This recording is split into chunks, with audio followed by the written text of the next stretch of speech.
La gracia del Señor esté con ustedes, hermanos. Un saludo en este tiempo de Pascua. Del Evangelio de San Juan, el capítulo 10, versículos 22 al 30. Se celebraba en Jerusalén la fiesta de la dedicación del templo. Era invierno y Jesús se paseaba en el templo por el pórtico de Salomón. Los judíos rodeándolo le preguntaban: ¿hasta cuándo nos vas a tener en suspenso? Si tú eres el Mesías, dínoslo francamente.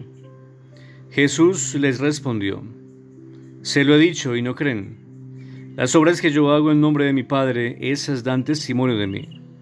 Pero ustedes no creen, porque no son de mis ovejas. Mis ovejas escuchan mi voz y yo las conozco y ellas me siguen y yo les doy la vida eterna. No perecerán para siempre y nadie las arrebatará de mi mano.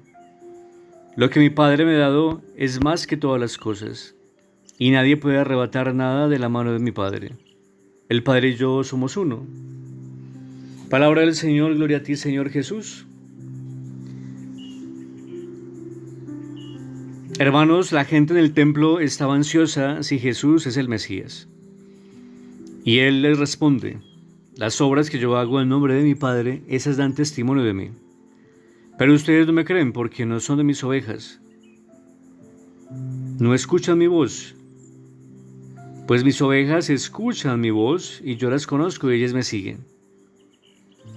Pues bien, hermanos, ante esas palabras, con esa respuesta de Jesús, los judíos, la gente que está en el templo, pues no les servía esa respuesta porque querían ver cosas extraordinarias, querían ver obras mágicas, a lo mejor el esplendor de un ejército, tal vez un Jesús mucho más político y mucho más fuerte en cuestiones militares, por así decirlo. Pero de lo que estaba hablando Jesús era de sus ovejas, de personas que de alguna u otra forma pues no le aportaban nada a este mundo, ni a la sociedad, ni a la gente. Pero esta gente que ante los ojos de la comunidad del momento eran enfermos, eran lisiados, eran leprosos, eran los pobres, eran las mujeres viudas, eran los niños, estas eran las ovejas de Jesús. Y si estaban pensando en un ejército que iba a traer el Mesías, pues el ejército que acompañaba a Jesús, ese esplendor militar, pues eran 12 discípulos, 12 apóstoles que de alguna u otra forma no eran formados.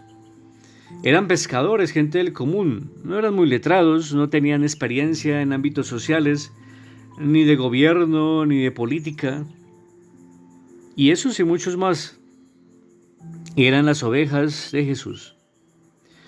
Y entonces, por eso decía Jesús a los judíos: ustedes no me creen. Primero porque la gente que seguía a Jesús no era lo que estaban esperando los poderosos del momento.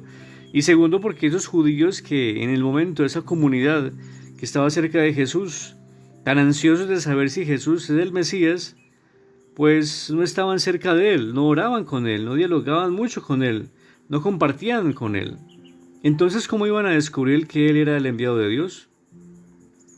Ahora bien, hermanos, hoy día, a los ojos del mundo, aquellas personas, hombres o mujeres, que son de oración, que son sencillos, humildes, que buscan ser obedientes a los mandamientos del Señor, los mandamientos de la Iglesia, gente que está muy firmes, muy convencidos de su fe, a la propuesta de salvación del Señor, a vivir en una intimidad con Cristo, pues esa gente poco le interesa tampoco las estructuras de los poderosos.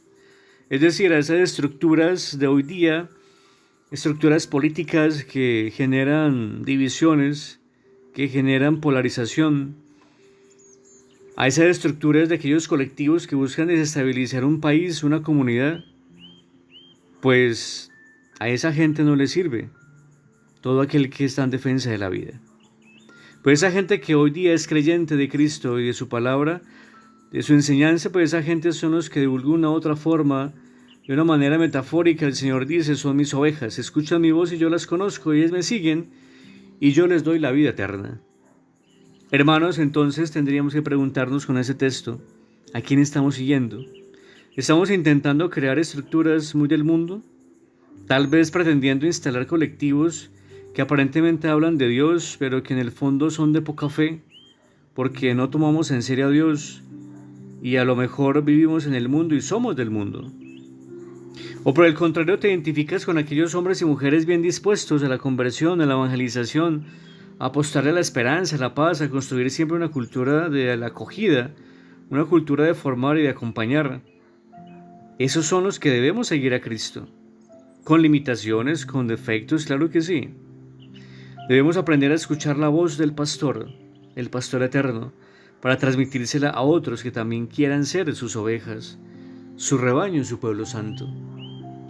Que el Señor te bendiga y te guarde. Te conceda el Señor su santa bendición en el nombre del Padre, el Hijo y el Espíritu Santo.